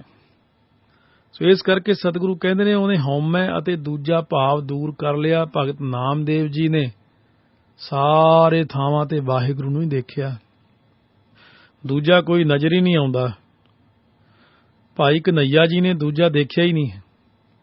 ਸੋ ਜੋਗੀ ਗੁਰ ਸ਼ਬਦ ਪਛਾਣੈ, ਅੰਤਰ ਕਮਲ ਪ੍ਰਗਾਸ ਥੀਆ। ਜੋਗੀ ਉਹ ਹੈ ਜੋ ਗੁਰੂ ਦਾ ਸ਼ਬਦ ਪਛਾਣਦਾ ਹੈ, ਉਸ ਦੇ ਅੰਦਰ ਕਮਲ ਜਿਹੜਾ ਹਿਰਦਾ ਕਮਲ ਹੈ ਪ੍ਰਕਾਸ਼ ਹੋ ਗਿਆ, ਭਾਵ ਉਸ ਦੇ ਹਿਰਦੇ ਵਿੱਚ ਆਤਮਿਕ ਖੇੜਾ ਆ ਗਿਆ। ਸੋ ਇਹ ਜਿਹੜਾ ਹਿਰਦਾ ਕਮਲ ਦਾ ਚੱਕਰ ਹੈ, ਇੱਥੇ ਆ ਕੇ ਹੁਣ ਰੂਹਾਨੀ ਚੀਜ਼ਾਂ ਆ ਜਾਂਦੀਆਂ ਨੇ। ਇਹ ਸਿਰਫ ਅਭਿਆਸੀਆਂ ਨੂੰ ਜਾਂ ਭਗਤਾਂ ਨੂੰ, ਮਿਹਨਤ ਕਰਨ ਵਾਲਿਆਂ ਨੂੰ, ਜੇ ਅੰਮ੍ਰਿਤ ਵੇਲੇ ਉੱਠ ਕੇ ਜਾਂ ਸਾਰੀ ਰਾਤ ਕਮਾਈ ਕਰਦੇ ਨੇ, ਮੂਲ ਮੰਤਰ ਦਾ, ਗੁਰ ਮੰਤਰ ਦਾ ਅਭਿਆਸ ਕਰਦੇ ਨੇ, ਗੁਰਬਾਣੀ ਦਾ ਅਭਿਆਸ ਕਰਦੇ ਨੇ, ਹੁਣ ਇਹ ਗੱਲ ਉਹਨਾਂ ਦੀ ਆ ਗਈ। ਹੁਣ ਸਿਰਫ ਉਹਨਾਂ ਵਾਸਤੇ ਹੀ ਮੈਂ ਕਹਿੰਦਾ, ਕਿਉਂ ਭਾਈ ਕਦੇ ਦੇਖਿਆ ਫਿਰ ਕਮਲ ਹਿਰਦੇ 'ਚ? ਹਿਰਦਾ ਕਮਲ ਨਜ਼ਰ ਆਉਂਦਾ, 16 ਪੰਖੜੀਆਂ, ਚਿੱਟਾ ਰੰਗ ਸਾਹਮਣੇ ਨਜ਼ਰ ਆ ਜਾਂਦਾ। ਬੜੇ ਬੜੇ ਗੁਰਮੁਖ ਬੈਠੇ ਨੇ ਆਪਣੇ ਪੰਥ ਵਿੱਚ ਜਿਨ੍ਹਾਂ ਨੂੰ ਸਭ ਕੁਝ ਦਿਖਦਾ। ਜਦੋਂ ਦੱਸਦੇ ਨੇ ਤਾਂ ਹੈਰਾਨਗੀ ਵੀ ਹੁੰਦੀ ਹੈ। ਹਿਰਦਾ ਅੰਦਰ, ਉਹ ਕਮਲ ਬਾਹਰ ਵੀ ਨਜ਼ਰ ਆਉਂਦਾ, ਸਿੱਧਾ ਹੋ ਜਾਂਦਾ। ਪਹਿਲਾਂ ਊਂਦਾ ਭਾਂਡਾ ਕਛੂ ਨਾ ਸਮਾਵੇ, ਪਹਿਲਾਂ ਮੁੱਧਾ ਹੁੰਦਾ। ਪਹਿਲਾਂ ਅਸੀਂ ਵੀ ਯਕੀਨ ਨਹੀਂ ਸੀ ਕਰਦੇ ਇਹਨਾਂ ਗੱਲਾਂ ਵੀ ਸ਼ਾਇਦ ਉਦਾਂ ਹੀ ਹੁੰਦਾ। ਸੋ ਡਾਕਟਰ ਵੀ ਕਹਿੰਦੇ ਹੋਣੇ ਕਿ ਸਰਜਰੀ ਕਰਕੇ ਤਾਂ ਦੇਖਿਆ ਅੰਦਰ ਤਾਂ ਕੋਈ ਕਮਲ ਨਹੀਂ, ਪਰ ਇਹ ਆਤਮਿਕ ਅਵਸਥਾਵਾਂ ਨੇ। ਤਾਂ ਸਤਿਗੁਰੂ ਮਹਾਰਾਜ ਕਹਿੰਦੇ ਜਿਹੜਾ ਜੋਗੀ ਗੁਰੂ ਦੇ ਸ਼ਬਦ ਨੂੰ ਪਛਾਣ ਲੈਂਦਾ ਹੈ ਨਾ, ਉਹ ਜਦੋਂ ਸ਼ਬਦ ਦੇ ਰਾਹੀਂ ਅਭਿਆਸ ਕਰਦਿਆਂ ਉਹਦੀ ਅਵਸਥਾ ਬਣਦੀ ਹੈ। ਜ਼ੁਬਾਨ ਨਾਲ ਵਾਹਿਗੁਰੂ ਵਾਹਿਗੁਰੂ ਕਰਨਾ, ਫਿਰ ਹੌਲੀ ਹੌਲੀ ਕੰਠ ਵਿੱਚ ਜਾਪ ਹੋਣਾ, ਫਿਰ ਹਿਰਦੇ 'ਚ ਹੋਣਾ, ਫਿਰ ਹਿਰਦਾ ਕਮਲ ਖਿੜਨਾ, ਫਿਰ ਨਾਭੀ 'ਚ ਜਾਪ ਹੋਣਾ, ਰੋਮਾ ਰੋਮਾ ਜਾਪ ਨੇ ਚਲੇ ਜਾਣਾ, ਆਨੰਦ ਮਾਨਣਾ ਗੁਰਬਾਣੀ ਦਾ। ਇਹ ਬੜੀਆਂ ਦੂਰ ਦੀਆਂ ਅਵਸਥਾਵਾਂ ਨੇ। ਜੀਵਤ ਮਰੈ ਤਾਂ ਸਭ ਕੁਛ ਸੂਝੈ, ਅੰਤਰ ਜਾਣੈ ਸਰਬ ਦਇਆ। ਮਹਾਰਾਜ ਕਹਿੰਦੇ ਆਓ, ਜੇ ਤੁਸੀਂ ਦੇਖਣਾ ਚਾਹੁੰਦੇ ਹੋ ਸਾਰਾ ਕੁਛ ਤਾਂ ਮੈਂ ਦਿਖਾ ਦਿੰਦਾ ਹਾਂ, ਪਰ ਬਚਨ ਸਾਡੇ ਕਮਾਉਣੇ ਪੈਣਗੇ। ਕਹਿੰਦੇ ਜਿਹੜਾ ਪ੍ਰਾਣੀ ਜੀਵਤ ਭਾਵ ਤੋਂ ਮਰਦਾ ਨਾ, ਉਸ ਨੂੰ ਸਭ ਕੁਛ ਆਗਮ ਨਿਗਮ ਦਾ ਭੇਦ ਪਤਾ ਲੱਗ ਜਾਂਦਾ। ਹੁਣ ਜੀਵਤ ਭਾਵ ਤੋਂ ਆਪਾਂ ਮਰਨਾ ਨਹੀਂ, ਕਿਉਂਕਿ ਜੀਵਤ ਭਾਵ ਤੋਂ ਗੱਲੀ ਬਾਤੀ ਮਰਿਆ ਨਹੀਂ ਜਾਂਦਾ। ਜੀਵਤ ਭਾਵ ਤੋਂ ਮਰਨਾ ਸੇਵਾ ਕਰਨੀ, ਸਿਮਰਨ ਕਰਨਾ, ਮਿੱਠਾ ਬੋਲਣਾ, ਨਿਮ ਚੱਲਣਾ, ਅਜਰ ਅਵਸਥਾ ਰੱਖਣੀ। ਧੰਨ ਗੁਰੂ ਅਮਰਦਾਸ ਮਹਾਰਾਜ ਜੇ ਕਿਸੇ ਨੇ ਕਹਿਤਾ ਕੋਈ ਗੱਲ ਭੁੱਲਾ ਜੀ, ਭਲਾ ਜੀ, ਭਾਣਾ ਜੀ, ਕਦੇ ਗੁੱਸਾ ਨਹੀਂ ਕੀਤਾ। ਭਗਤੀ ਕਰਨੀ ਬਹੁਤ ਔਖੀ, ਆਪਣਾ ਆਪ ਮਾਰ ਲੈਣਾ ਅੰਦਰੋਂ, ਆਪਣਾ ਆਪ ਮਾਰਨਾ ਬਹੁਤ ਔਖਾ ਹੈ। ਜਦੋਂ ਧੰਨ ਗੁਰੂ ਅਮਰਦਾਸ ਮਹਾਰਾਜ ਨੇ ਪਰਖ ਲਈ ਧੰਨ ਗੁਰੂ ਰਾਮਦਾਸ ਸਾਹਿਬ ਮਹਾਰਾਜ ਦੀ, ਜਦੋਂ ਨਾਮ ਸੀ ਭਾਈ ਜੇਠਾ ਜੀ ਗੋਇੰਦਵਾਲ ਸਾਹਿਬ, ਸੋ ਵੱਡੇ ਸਨ ਜਿਹੜੇ ਭਾਈ ਰਾਮਾ ਜੀ, ਕਿਉਂਕਿ ਮਹਾਰਾਜ ਦੀਆਂ 2 ਸਪੁੱਤਰੀਆਂ ਸਨ। ਸੋ ਇਸ ਕਰਕੇ ਵੱਡੇ ਹੋਣ ਕਰਕੇ ਉਹਨਾਂ ਦੇ ਮਨ ਦੀ ਇੱਛਾ ਸੀ ਕਿ ਮੈਨੂੰ ਗੁਰਤਾ ਗੱਦੀ ਮਿਲੇ, ਪਰ ਸਤਿਗੁਰੂ ਰਾਮਦਾਸ ਮਹਾਰਾਜ ਦੀ ਕੋਈ ਇੱਛਾ ਨਹੀਂ ਸੀ। ਜਦੋਂ ਕਿਹਾ ਕਿ ਥੜਾ ਬਣਾਓ, ਇੱਟਾਂ ਚਿਣ ਕੇ ਗਾਰਾ ਲਾ ਕੇ ਚੰਗੀ ਤਰ੍ਹਾਂ, ਦੋਨਾਂ ਨੂੰ ਕਿਹਾ, ਕਹਿਣ ਲੱਗੇ ਠੀਕ ਨਹੀਂ ਬਣਿਆ। ਦੂਜੀ ਵਾਰੀ ਫੇਰ ਕਿਹਾ ਠੀਕ ਨਹੀਂ ਬਣਿਆ, ਤੀਜੀ ਵਾਰੀ ਕਹਿਣ ਲੱਗੇ ਠੀਕ ਨਹੀਂ ਬਣਿਆ। ਰਾਮਾ ਗੁੱਸੇ 'ਚ ਆ ਕੇ ਕਾਂਡੀ ਤੇਸੀ ਸਿੱਟ ਕੇ ਦੌੜ ਗਿਆ। ਇਹਨਾਂ ਨੂੰ ਹੁਣ ਪਤਾ ਹੀ ਨਹੀਂ, ਉਮਰ ਵੱਡੀ ਹੋ ਗਈ, ਐਵੇਂ ਗੱਲਾਂ ਕਰਦੇ। ਪਰ ਧੰਨ ਗੁਰੂ ਰਾਮਦਾਸ ਮਹਾਰਾਜ ਨੇ ਆਪਣਾ ਆਪ ਸਮਰਪਣ ਕੀਤਾ ਸਤਿਗੁਰੂ ਨੂੰ, ਆਪਣਾ ਅੰਦਰ ਮਾਰ ਚੁੱਕੇ ਨੇ ਵੀ ਜੋ ਗੁਰੂ ਕਹਿੰਦੇ ਨੇ ਉਹ ਭਲਾ ਹੈ। ਜਦੋਂ ਚੌਥੀ ਵਾਰ ਥੜਾ ਬਣਾਇਆ ਰਾਮਾ ਜੀ ਤਾਂ ਦੌੜ ਗਏ, ਪਰ ਧੰਨ ਗੁਰੂ ਰਾਮਦਾਸ ਮਹਾਰਾਜ ਪਰਖ ਇਹੀ ਲੈਣੀ ਸੀ ਕਿ ਆਪਾ ਭਾਵ ਮੁਕਾਇਆ ਹੈ ਕਿ ਨਹੀਂ, ਆਪਾ ਭਾਵ ਖਤਮ ਕੀਤਾ ਆਪਣੇ ਅੰਦਰੋਂ। ਧੰਨ ਗੁਰੂ ਅੰਗਦ ਦੇਵ ਮਹਾਰਾਜ ਨੂੰ ਕਹਿਣ ਲੱਗੇ ਕੌਲ ਕੱਢ ਕੇ ਲਿਆਓ ਚਿੱਕੜ ਚੋਂ, ਕਦੇ ਕਹਿਣਾ ਆਹ ਕਰਮ ਕਰੋ। ਸਾਰੇ ਕਰਮ ਸਤਿਗੁਰੂ ਨੇ ਕੀਤੇ ਨੇ ਬਚਨ ਮੰਨ ਕੇ, ਪਰ ਨਹੀਂ ਕੀਤੇ ਜਿਨ੍ਹਾਂ ਨੇ, ਫਿਰ ਉਹਨਾਂ ਨੂੰ ਨਹੀਂ ਕੁਝ ਮਿਲਿਆ। ਇਸ ਕਰਕੇ ਸਤਿਗੁਰੂ ਮਹਾਰਾਜ ਕਹਿੰਦੇ ਨੇ ਕਿ ਆਪਾ ਭਾਵ ਮਾਰਨਾ ਹੀ ਸਾਰਿਆਂ ਨਾਲੋਂ ਵੱਡੀ ਗੱਲ ਹੈ। ਜਦੋਂ ਤੱਕ ਮੈਂ ਕੁਝ ਹਾਂ, ਮੈਂ ਕਰਦਾ ਹਾਂ ਮੈਂ, ਤਾਂ ਉਦੋਂ ਤੱਕ ਮੈਂ ਪਰਮਾਤਮਾ ਤੋਂ ਬੜੀ ਦੂਰ ਬੈਠਾ ਹਾਂ। ਜਦੋਂ ਮੇਰੇ ਅੰਦਰੋਂ ਮੈਂ ਕੀ ਕਹਿੰਦੇ, ਜਬ ਲਗ ਮੇਰੀ ਮੇਰੀ ਕਰੈ ਤਬ ਲਗ ਕਾਜ ਏਕ ਨਹੀਂ ਸਰੈ, ਜਬ ਮੇਰੀ ਮੇਰੀ ਮਿਟ ਜਾਏ ਤਬ ਪ੍ਰਭ ਕਾਜ ਸਵਾਰੈ ਆਏ। ਮਹਾਰਾਜ ਕਹਿੰਦੇ ਅਤੇ ਉਹ ਸਭ ਤੇ ਦਇਆ ਕਰਨ ਵਾਲੇ ਨੇਮ ਨੂੰ ਆਪਣੇ ਹਿਰਦੇ ਅੰਦਰ ਜਾਣ ਲੈਂਦਾ ਕਿ ਸਾਰਿਆਂ ਵਿੱਚ ਬੈਠਾ ਕੌਣ ਹੈ। ਸਾਰਿਆਂ ਵਿੱਚ ਇੱਕ ਵਾਹਿਗੁਰੂ ਆਪ ਹੀ ਬੈਠੇ ਨੇ। ਜਦੋਂ ਸਾਰਿਆਂ ਵਿੱਚ ਵਾਹਿਗੁਰੂ ਨੂੰ ਦੇਖ ਕੇ ਦਇਆ ਕਰਨੀ ਜੀਵਾਂ ਦੇ ਉੱਤੇ ਤੇ ਆਪਾ ਭਾਵ ਮੁਕਾ ਲੈਣਾ, ਇਹੀ ਪ੍ਰਾਪਤੀ ਦਾ ਸਾਰਿਆਂ ਨਾਲੋਂ ਵੱਡਾ ਸਾਧਨ ਹੈ। ਇਸੇ ਨਾਲ ਹੀ ਪ੍ਰਾਪਤੀ ਹੁੰਦੀ ਹੈ। ਨਾਨਕ ਤਾ ਕਉ ਮਿਲੈ ਵਡਾਈ, ਆਪ ਪਛਾਣੈ ਸਰਬ ਜੀਆਂ। ਧੰਨ ਗੁਰੂ ਨਾਨਕ ਦੇਵ ਮਹਾਰਾਜ ਫਰਮਾਉਂਦੇ ਨੇ ਉਸ ਜੀਵ ਨੂੰ ਰੱਬੀ ਦਰਬਾਰ ਵਿੱਚ ਵਡਿਆਈ ਮਿਲਦੀ ਹੈ, ਸਤਿਕਾਰ ਮਿਲਦਾ ਹੈ, ਸ਼ਾਬਾਸ਼। ਪਸ਼ੂਆਂ ਵਿੱਚ, ਪੰਛੀਆਂ ਵਿੱਚ, ਜੀਵਾਂ ਵਿੱਚ, ਹਰ ਜਗ੍ਹਾ ਦੇ ਉੱਤੇ ਤੂੰ ਸਾਨੂੰ ਦੇਖਿਆ ਔਰ ਤੂੰ ਇਹੀ ਕਿਹਾ ਕਿ ਇਹ ਵੀ ਤੁਸੀਂ ਹੋ, ਇਹ ਵੀ ਤੁਸੀਂ ਹੋ, ਇਹ ਵੀ ਤੁਸੀਂ ਹੋ, ਹਰ ਜਗ੍ਹਾ ਤੁਸੀਂ ਹੋ। ਦੂਜਾ ਨਜ਼ਰ ਹੀ ਨਹੀਂ ਆਇਆ। ਇੱਕ ਪਾਸੇ ਅਸੀਂ ਕਹਿੰਦੇ ਸੀ ਪਰਮਾਤਮਾ ਦੀ ਪ੍ਰਾਪਤੀ ਚਾਹੁੰਦੇ ਹਾਂ, ਇੱਕ ਪਾਸੇ ਅਸੀਂ ਜੀਵਾਂ ਦੀ ਹੱਤਿਆ ਕਰ ਛੱਡਦੇ ਹਾਂ। ਤੇ ਇਸ ਕਰਕੇ ਮਹਾਰਾਜ ਕਹਿੰਦੇ ਸਾਰਿਆਂ ਵਿੱਚ ਇੱਕ ਪਰਮਾਤਮਾ ਨੂੰ ਦੇਖਣਾ, ਉਹਦੀ ਪ੍ਰਾਪਤੀ ਦਾ ਮੁੱਖ ਸਾਧਨ ਹੈ। ਦਇਆ ਕਰਨੀ, ਕਿਸੇ ਦਾ ਦਿਲ ਨਾ ਦਿਖਾਉਣਾ। ਜੋ ਤੋ ਪ੍ਰਿਆ ਦੀ ਸਿੱਖ ਹਿਆਉ ਨਾ ਠਾਹੇ ਕਹੀਦਾ। ਮਹਾਰਾਜ ਕਹਿੰਦੇ ਫੇਰ ਕਿਸੇ ਦਾ ਦਿਲ ਨਾ ਦਿਖਾ ਪਿਆਰਿਆ, ਸਾਰਿਆਂ ਵਿੱਚ ਇੱਕ ਜਿਹਾ ਵਰਤਾਵ ਕਰ। ਤਾਈਓ 10ਵੇਂ ਪਾਤਸ਼ਾਹ ਨੇ ਕਿਹਾ ਸੀ ਬਚਨ ਕਿ ਕੜਾਹ ਪ੍ਰਸ਼ਾਦ ਵਰਤਾਉਣਾ, ਲੰਗਰ ਵਰਤਾਉਣਾ, ਵਿਤਕਰਾ ਨਹੀਂ ਕਰਨਾ ਕਿ ਬੰਦਾ ਸਾਡਾ ਚਲੋ ਇਹਨੇ ਵਧੀਆ ਚੀਜ਼ ਖਵਾਓ ਅਤੇ ਦੂਜੇ ਨੂੰ ਮਾੜੀ ਚੀਜ਼ ਖਵਾਓ। ਸਤਿਗੁਰੂ ਨੇ ਕਿਹਾ ਜਿਹੜਾ ਵਿਤਕਰਾ ਕਰੇਗਾ ਉਹਦੇ ਮਨ ਦੇ ਅੰਦਰ ਫਰਕ ਹੀ ਰਹੇਗਾ, ਉਹਦਾ ਮਨ ਨਹੀਂ ਟਿਕੇਗਾ। ਜਬ ਲਾਗੇ ਉਹ ਜਾਣੈ ਬੈਰੀ ਮੀਤ, ਤਬ ਲਗ ਨਿਚਲ ਨਾਹੀ ਚੀਤ। ਤਾਂ ਸਤਿਗੁਰੂ ਮਹਾਰਾਜ ਕਹਿੰਦੇ ਨੇ ਆਪ ਪਛਾਣੈ ਸਰਬ ਜੀਆਂ, ਅਤੇ ਆਪਣੇ ਆਪ ਨੂੰ ਪਛਾਣਦਾ ਇੱਕ ਮਨ ਤੂੰ ਜੋਤ ਸਰੂਪ ਹੈ। ਇਸ ਤਰ੍ਹਾਂ ਸਭ ਜੀਆਂ ਵਿੱਚ ਉਸ ਦੇ ਜੋਤ ਦੇ ਦਰਸ਼ਨ ਕਰਦਾ ਕਿ ਸਾਰਿਆਂ ਵਿੱਚ ਤੂੰ ਹੀ ਹੈ, ਸਭਨਾਂ ਵਿੱਚ ਤੂੰ ਹੀ ਹੈ। ਘਟਾਂ ਘਟਾਂ ਵਿੱਚ ਉਸ ਪ੍ਰਭੂ ਦੀ ਜੋਤ ਪਸਰ ਰਹੀ ਹੈ। ਧਰਤੀ, ਚੰਦਰਮਾ, ਸੂਰਜ, ਤਾਰੇ, ਪਸ਼ੂ, ਪੰਛੀ, ਦਰਿਆ, ਸਮੁੰਦਰ, ਪਹਾੜ, ਭਈ ਸਾਰੀ ਪ੍ਰਕਿਰਤੀ ਹੀ ਵਾਹਿਗੁਰੂ ਦੇ ਹੁਕਮ ਰੂਪੀ ਸੂਤਰ ਵਿੱਚ ਪਰੋਤੀ ਹੋਈ ਹੈ। ਜੇ ਜੀਵ ਦਾ ਮਨ ਸਤਿਗੁਰੂ ਦੇ ਸ਼ਬਦ ਨਾਲ ਪਰਚ ਗਿਆ, ਜਾਣੋ ਉਸ ਨੂੰ ਤਤ ਗਿਆਨ ਪ੍ਰਾਪਤ ਹੋ ਗਿਆ, ਉਹ ਅਸਲੀ ਜੋਗੀ ਹੈ। ਜਿਸਨੇ ਹਉਮੈ ਤੇ ਕਾਬੂ ਪਾ ਲਿਆ, ਉਹ ਆਪੇ ਦੀ ਪਛਾਣ ਕਰਕੇ ਸਾਰੇ ਜੀਆਂ ਵਿੱਚ ਪ੍ਰਭੂ ਦੀ ਜੋਤ ਦਰਸ਼ਨ ਦਾ ਆਨੰਦ ਮਾਣਦਾ ਹੈ। ਪਿੱਛੇ ਦੱਖਣੀ ਓਂਕਾਰ ਬਾਣੀ ਦੇ ਵਿੱਚ ਵੀ ਆਪ ਨੇ ਕਿਹਾ ਕਿ ਓਂਕਾਰ ਸਭ ਸ੍ਰਿਸ਼ਟ ਉਪਾਈ। ਇਹ ਮਾਰੂ ਸੋਲਿਆਂ 'ਚ ਬਚਨ ਕੀਤਾ ਹੈ। ਉੱਥੇ ਵੀ ਇਹੀ ਬਚਨ ਕੀਤਾ ਕਿ ਓਂਕਾਰ ਬ੍ਰਹਮਾ ਉਤਪਤ, ਓਂਕਾਰ ਕੀਆ ਜਿਨ ਚਿੱਤ, ਓਂਕਾਰ ਸੈਲ ਯੁਗ ਪਏ, ਓਂਕਾਰ ਵੇਦ ਨਿਰਮੈ। ਦੱਖਣੀ ਓਂਕਾਰ ਵਿੱਚ ਓਂਕਾਰ ਏਕੋ ਰਵ ਰਹਿਆ, ਸਭ ਏਕ ਸਮਾਹੇ ਸਮਾਵੈ ਗੋ, ਓਂਕਾਰ ਉਤਪਾਤੀ ਕੀਆ ਦਿਨ ਸਭ ਰਾਤੀ। ਅਸਲ ਵਿੱਚ ਸਤਿਗੁਰੂ ਦਾ ਸਿਧਾਂਤ ਇਹ ਹੈ ਕਿ ਜਦੋਂ ਤੱਕ ਜੀਵ ਨੂੰ ਗੁਰੂ ਦੇ ਸ਼ਬਦ ਦੀ ਪਛਾਣ ਨਹੀਂ ਹੁੰਦੀ, ਉਸ ਦੀ ਹਉਮੈ ਦੂਰ ਨਹੀਂ ਹੁੰਦੀ ਅਤੇ ਨਾ ਹੀ ਕਮਲ ਪ੍ਰਗਾਸਦਾ ਹੈ। ਇਸ ਲਈ ਲੋੜ ਹੈ ਸਤਿਗੁਰੂ ਦੇ ਸ਼ਬਦ ਦੁਆਰਾ ਸੱਚ ਨੂੰ ਪਛਾਣਨ ਦੀ। ਸੱਚ ਦੀ ਪਛਾਣ ਤਾਂ ਹੁੰਦੀ ਹੈ ਜਦੋਂ ਆਤਮ ਗਿਆਨ ਹੁੰਦਾ ਹੈ। ਜਿਨੀ ਆਤਮ ਚੀਨਿਆ ਪ੍ਰਮਾਤਮ ਸੋਈ, ਏਕੋ ਅੰਮ੍ਰਿਤ ਬਿਰਖ ਹੈ ਫਲ ਅੰਮ੍ਰਿਤ ਹੋਈ। ਇਸ ਕਰਕੇ ਜਿਹੜੇ ਇਸ ਚੀਜ਼ ਨੂੰ ਦੇਖਣਾ ਚਾਹੁੰਦੇ ਨੇ, ਮਿਲਣਾ ਚਾਹੁੰਦੇ ਨੇ, ਜਿਹੜੇ ਕਹਿੰਦੇ ਦਿਖਾਓ ਕਿੱਥੇ ਆ ਵਾਹਿਗੁਰੂ, ਕੋਈ ਕਹਿੰਦਾ ਦਿਖਾਓ ਆ ਦਿਖਾਓ, ਜਦੋਂ ਦੇਖਣ ਦਾ ਟਾਈਮ ਹੁੰਦਾ ਉਦੋਂ ਤੁਸੀਂ ਸੁੱਤੇ ਹੁੰਦੇ ਹੋ।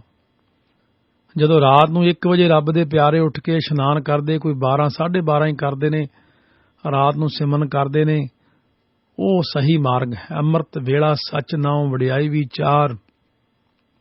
ਤੇ ਸੂਰਜ ਚੜ੍ਹੇ ਉੱਠਣਾ ਤੇ ਫਿਰ ਉੱਠ ਕੇ ਅੱਖਾਂ ਮਲਦਿਆਂ ਆਖਣ ਰੱਬ ਦਿਖਾਓ ਕਿੱਥੇ ਹੈ, ਫਲਾਨੀ ਚੀਜ਼ ਕਿੱਥੇ ਹੈ, ਉਹ ਨਹੀਂ ਨਜ਼ਰ ਆਉਣੀ। ਇੱਕ ਸਮਾਂ ਹੈ। ਸੋ ਇਸ ਕਰਕੇ ਦੇਖਣਾ ਤਾਂ ਅੰਮ੍ਰਿਤ ਵੇਲੇ ਅੰਮ੍ਰਿਤ ਛਕ ਕੇ, ਅੰਮ੍ਰਿਤ ਵੇਲੇ ਉੱਠ ਕੇ, ਅੰਮ੍ਰਿਤ ਬਾਣੀ ਪੜ੍ਹ ਕੇ, ਅੰਮ੍ਰਿਤਮਈ ਬਚਨਾਂ ਦੇ ਵਿੱਚ ਚਿੱਤ ਜੋੜਨਾ। ਅੰਮ੍ਰਿਤ ਬਾਣੀ ਹਰ ਹਰ ਤੇਰੀ, ਸੁਣ ਸੁਣ ਹੋਵੇ ਪਰਮਗਤ ਮੇਰੀ। ਸੋ ਆਓ ਅੰਮ੍ਰਿਤ ਬਾਣੀ ਰੇਡੀਓ ਸਟੇਸ਼ਨ ਤੋਂ ਆਪ ਸਰਵਣ ਕਰ ਰਹੇ ਹੋ ਸਤਿਗੁਰੂ ਦੀ ਇਹ ਸਿੱਧ ਗੋਸ਼ਟ ਬਾਣੀ, ਜਿਸ ਦੇ ਵਿੱਚ ਆਪਾਂ ਨੇ 24 ਪੌੜੀਆਂ ਹੁਣ ਤੱਕ ਸਰਵਣ ਕੀਤੀਆਂ। ਸੋ ਅੱਗੇ ਹੁਣ 25ਵੀਂ ਪੌੜੀ ਫਿਰ ਸਰਵਣ ਕਰਾਂਗੇ। ਸਤਿਗੁਰੂ ਮਹਾਰਾਜ ਨੇ ਇੱਕੋ ਹੀ ਉਪਦੇਸ਼ ਕੀਤਾ ਕਿ ਰਾਤ ਦਿਨ ਜੇ ਪੁਕਾਰੋ, ਪਿਆਸ ਲੱਗਦੀ ਆ ਤਾਂ ਕਹਿੰਦੇ ਆ ਪਾਣੀ, ਉਹ ਪਾਣੀ ਜਲਦੀ ਲਿਆਓ, ਉਹ ਪਾਣੀ ਮਿਲ ਜਾਂਦਾ। ਭੁੱਖ ਲੱਗੇ ਤਾਂ ਕਹਿੰਦੇ ਰੋਟੀ ਰੋਟੀ ਰੋਟੀ ਮਿਲ ਜਾਂਦੀ ਹੈ। ਜੇ ਵਾਹਿਗੁਰੂ ਦੇ ਦਰਸ਼ਨਾਂ ਦੀ ਤਾਂਘ ਹੋਵੇ ਤਾਂ ਵਾਹਿਗੁਰੂ ਵਾਹਿਗੁਰੂ ਰਾਤ ਦਿਨ ਕਰਦੇ ਰਹੋ। ਕਬੀਰ ਕੈਸੋ ਕੈਸੋ ਕੂਕੀ ਹੈ ਨਾ ਸੋਈਐ ਆਸਾਰ, ਰਾਤ ਦਿਵਸ ਕੇ ਕੂਕਨੇ ਕਬਹੁ ਕੇ ਸੁਨੈ ਪੁਕਾਰ। ਵਾਹਿਗੁਰੂ ਵਾਹਿਗੁਰੂ